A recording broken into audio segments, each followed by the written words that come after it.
আপনার দলের জন্য আপনি বুঝেন, আমরা যখন দেখলাম যে আমাদের এই দায়িত্বটা পালন করতে হবে, এই দায়িত্বটা যে এই নির্বাচনে প্রত্যেকটা মহিলা ছিল না, এখানে মহিলার সংগঠনটাকে আমি এত বড় সুন্দর করে গোছাইছি। এই দেশটা কি সুন্দর এবং প্রতিটা মানুষের কর্মসংস্থানের বাসস্থান এবং আমাদের যে মৌলিক চাহিদাগুলো যদি পূরণ করেন, সে সাথে আমরা যারা ওনার দলের সাথে সম্পৃক্ত, আমরা আমাদের মতো ত্যাগী এবং যারা আমার মতো আরো ত্যাগী আছেন, আমরা আশা রাখি যে আমরা ওনার কাছে প্রত্যাশা রাখি যে উনি আমাদেরকে মানে উনি ভালো ভালো ভালো জায়গায় রাখবেন এবং যে সংযুক্ত আসনে আমি আশা রাখি সেটা যেন উনি আমাকে যোগ্যতার ভিত্তিতে যেন উনি বিবেচনা করেন। আমার নাম সোহেলি পারভিন শিখা। আমার জন্মস্থান হলো লক্ষ্মীপুর, সদর লক্ষ্মীপুর। বিগত 17 বছর আমি আপনি স্বৈরাচারী শেখ হাসিনার আমলের যে বছরগুলো প্রত্যেকটা স্যান্ডেলিনা সো রূপচর্চায় আভিজাত্য। প্রতিদিন আমাদের প্রোগ্রামগুলোতে আমি অংশগ্রহণ করেছি এবং অনেক অনেক স্মৃতি, মানে আপনি যদি বলেন যে এগুলো, আপনারা যদি জিজ্ঞাসা করেন যে স্মৃতির অভাব নেই আমাদের। পুলিশি হয়রানি তো আছে, ডিবি পুলিশ তো আছে, রাস্তায় বেরোতে গেলে পুলিশ, বাসা বাড়ি ডিবি, এই সব সময় মানে খুব আতঙ্কে রাখতো আমাদের ফ্যামিলিকে। আমরা সব ফ্যামিলি, মানে আমার উত্তরসূরি যারা আমার বাবার ফ্যামিলি, আমরা সবাই বিএনপি সাপোর্ট করি। এবং আমাদের এলাকা ভিত্তিক যদি আমি ওইটা বলি যে আমার এই 17 বছর আমার বাড়ির কেউ থাকতে পারে না, বাড়িতে থাকতে পারে না, সবাই চট্টগ্রাম কাপ্তায় গিয়ে ছিল।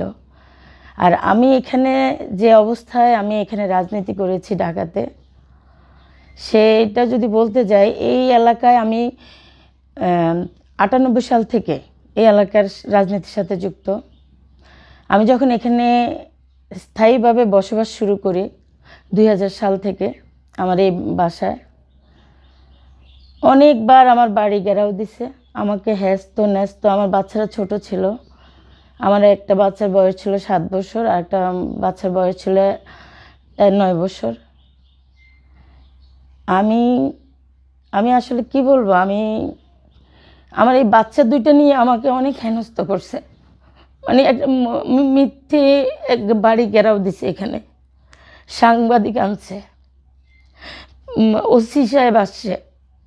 আমি অসহায়ের মতো, আমার হাজব্যান্ড ছিল তখন বাইরে, আমি এখানে এত অসহায় ছিলাম যে প্রতিদিন আমাকে শুধু বলা হয়েছে যে আপনি সারা খাতুন আসবে আমাদের এলাকায়। 8 সালের কথা, সারা খাতুন আসবে আমাদের এলাকায়। বিএনপি এই আওয়ামী লীগ থেকে প্রায় 8-9 জন লোক আসলো। আমি আসলে তখন অত চিনতাম না, এলাকার লোকজন খুব বেশি একটা চিনতাম না। আমি এখানে নতুন স্থায়ীভাবে বসবাস করি। তো 8-9 বছর থেকে আমি এখানে আমাদের যারা গোপনীয়ভাবে যারা বিএনপির সাথে জড়িত তাদের সাথে যোগাযোগ করি, তারা ইয়ে করে।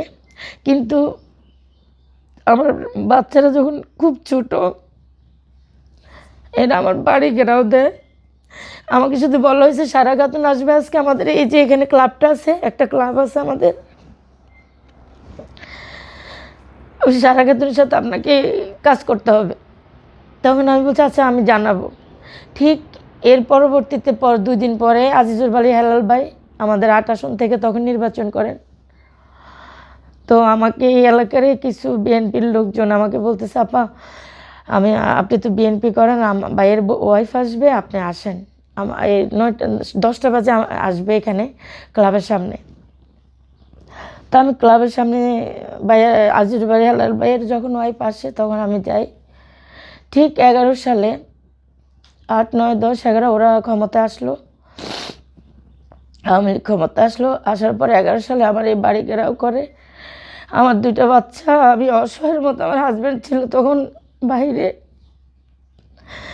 পুলিশ, সাংবাদিক, মানে আমি আপনাদেরকে কি বলবো, আমার এই বাসাটার ভিতরে কেউ, এখানে 2-4 জন, কেউ এই রুমে, কে এই রুমে। আমি শুধু একটা কথা বলছি যে আপনারা আমার ড্রয়িং রুমে বসেন, আমার বেডরুমে কেন যাবেন আপনারা? কেন আমার বেডরুম, আমার বাচ্চারা পড়ার রুম, আমার ওই বাচ্চা আরেকটা রুম আছে, দুইটাই বাচ্চা 2 রুমে পড়াশোনা করে, ওদের পরীক্ষা। এবং এত মানে আমি আসলে কি বলবো আপনাকে, আমাকে থানা পর্যন্ত নিয়ে যায়। কোনো মানে আমি বুঝতেই পারিনি কেন কেন আমাকে এই অবস্থা করা হচ্ছে। পরে থানা থেকে যখন ওসি সাহেব আসছে আমার বাসায়, বলে এখানকার লোকগুলো তো ভালো না, আপনি এখানে কেন বাড়ি করতে গেলেন বা থাকতে গেলেন? তা আমি তো এত কিছু বুঝি না, বাচ্চারা ছোট, সবাই মিলে আমরা এই যে ঘটনাগুলো আমাকে হ্যাস্ত ন্যস্ত করে, তখন থেকে আমার একটা জিদ কাজ করছে যে আমরা জন্ম থেকে বিএনপি করি। এখানে তখন ছিল 70% আওয়ামী লীগ ছিল, আর এখানে 40% বা 35% ছিল বিএনপি।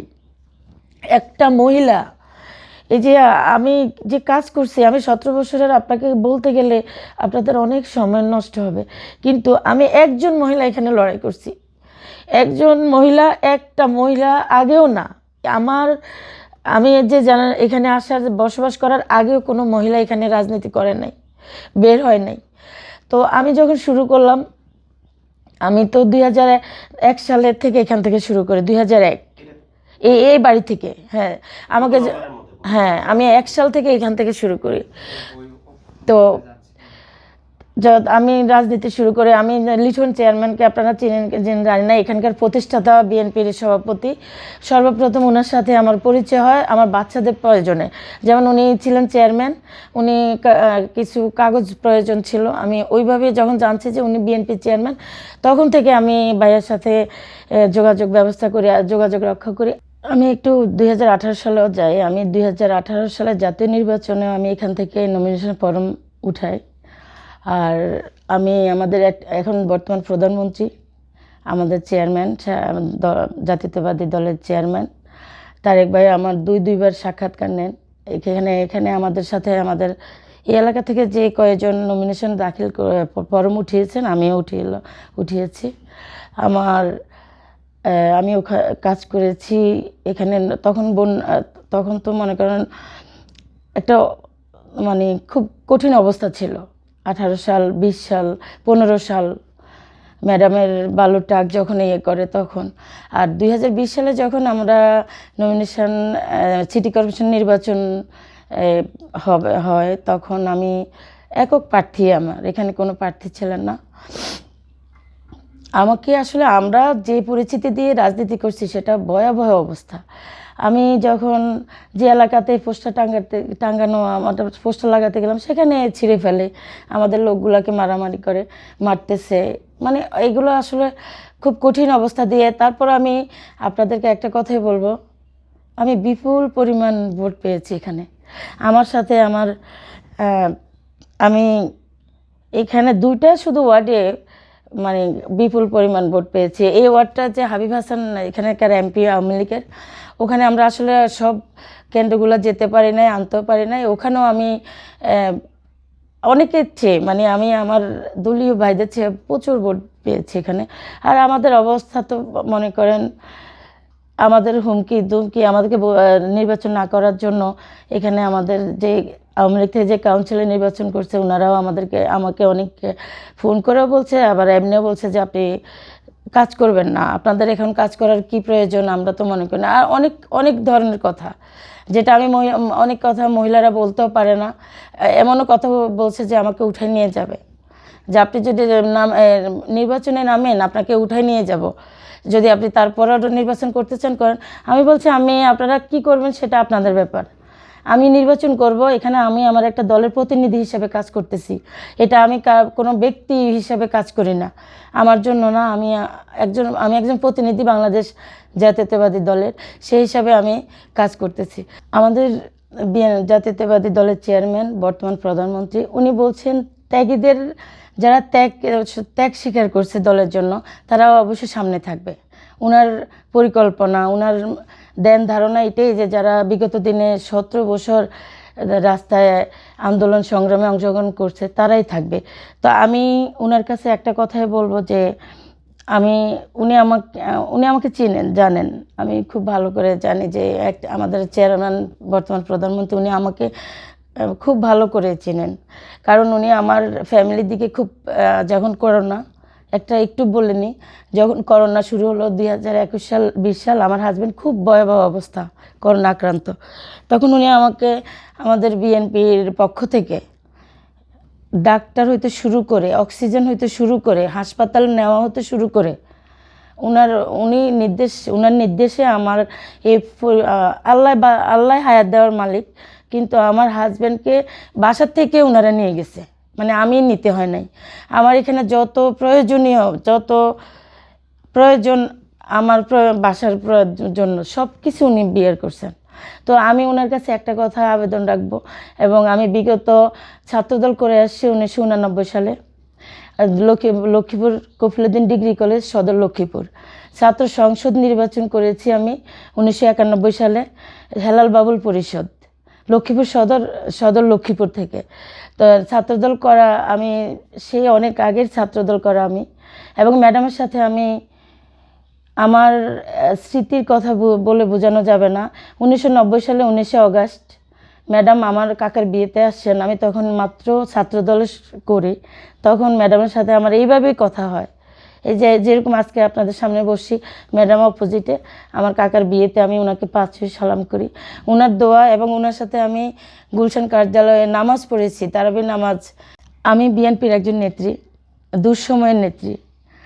ম্যাডাম যেদিন ম্যাডামকে ফাইনালি জেলখানে নিয়ে যান, মৎস্য ভবন থেকে আমরা ওনার সাথেই ছিলাম। ওইখানে গিয়ে ওনাকে ভিতরে যখন নিয়ে যাওয়া হলো, আমরা সবাই ওখানে স্লোগানে সবাই জাতীয়তাবাদী দলের প্রত্যেকটা কর্মীরা ওখানে ছিলেন, আমিও ছিলাম। হঠাৎ করে পুলিশ এত আক্রমণাত্মক মানে আচরণ করছে, লাঠি দিয়ে সমানে সবাইকে মারতেছে। আমার কানে এসে লাগছে। পরে এই সময় আমাকে একটা রিক্সায় উঠাই দিয়ে আমাকে প্রেস ক্লাব, আমি আসি ওখানে, প্রেস ক্লাবের আমাদের জাতীয়তাবাদী দলের যারা সাংবাদিক ছিলেন তারাই আমাকে ব্যান্ডেজ করে ডাক্তার এনে পরে আমাকে চিকিৎসা করান আর কি। এই ধরনের ছোট অনেক আছে, যেটা আসলে আমরা কত বলবো, আমরা তো ছিলাম এরকম, এমন কোনো, যেমন আপনাকে আমি সবার কাছে আছে ফুটেজগুলা, তো আমি ওখানে ওদেরকে প্রতিহত করেছি এবং হাসপাতাল পাঠিয়েছি।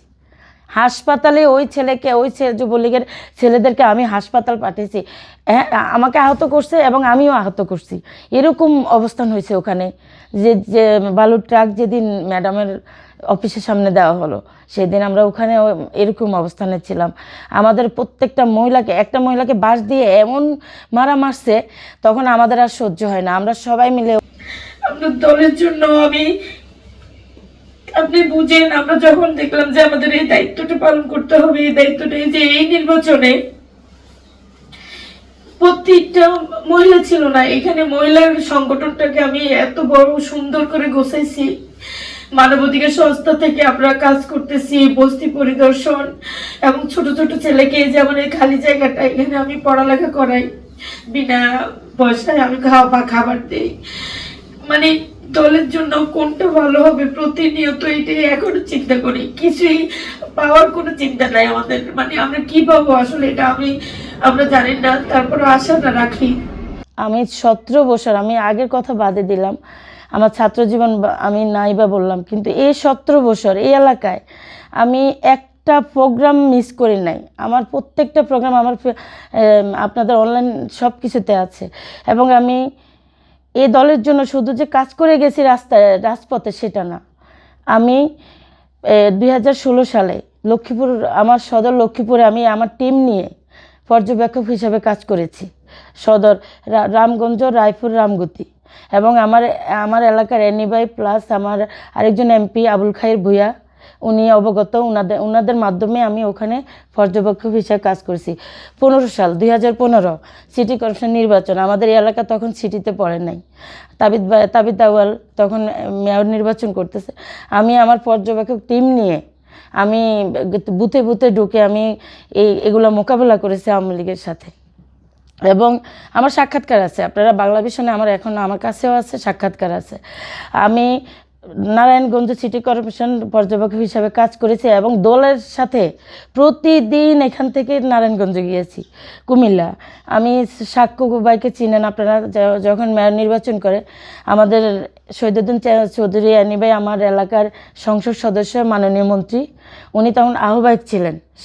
সাক্ষ্য যখন নির্বাচন করেন, আমি ওই নির্বাচনে প্রতিনিয়ত আমরা কুমিল্লাতে গিয়ে কাজ করে আসছি। তো আমি চট্টগ্রাম বলেন, যেখানে যেখানে ম্যাডাম যখন বিভিন্ন এলাকায় বিভিন্ন প্রোগ্রামে যেতেন, বিভিন্ন জেলাতে, আমরা তখনও গিয়েছি। তো ওই আসলে ওই এতটুকু বলবো না, একটা কথাই বলবো যে যদি আমার মাঠ পর্যায়েও নিতে চায়, কোনো পরীক্ষা নিতে চায়, বা যদি আমাকে চিনে না, আসলে আমাদের দলীয়ভাবে অনেকেই আমাকে চেনেন, স্থায়ী কমিটির সদস্য, নির্বাহী কমিটির সদস্য যারা আছেন বর্তমান, এবং মহানগর বিএনপি, আমি মহানগর বিএনপির সাথে কাজ করি, আমি আসলে বিএনপি মূল দলে কাজ করি। তো সেই হিসাবে আমি, সবাই জানে আমার কথা, এটা আমি আপনাদেরকে বলবো যে উনি যদি আমাকে যদি যোগ্য মনে করে, উনি আমাদের প্রধানমন্ত্রী বর্তমান এবং আমাদের দলের চেয়ারম্যান সাহেব, উনি যদি আমাকে যোগ্য মনে করেন, আমার এই ত্যাগ, আমার যে ত্যাগ রাজপথে, আমি যদি উনি যোগ্য মনে করেন, তাহলে আমি ওনার কাছে আশা রাখি যে আমাকে সংরক্ষিত মহিলা আসনে উনি অবশ্যই করবেন, সিলেক্ট করবেন।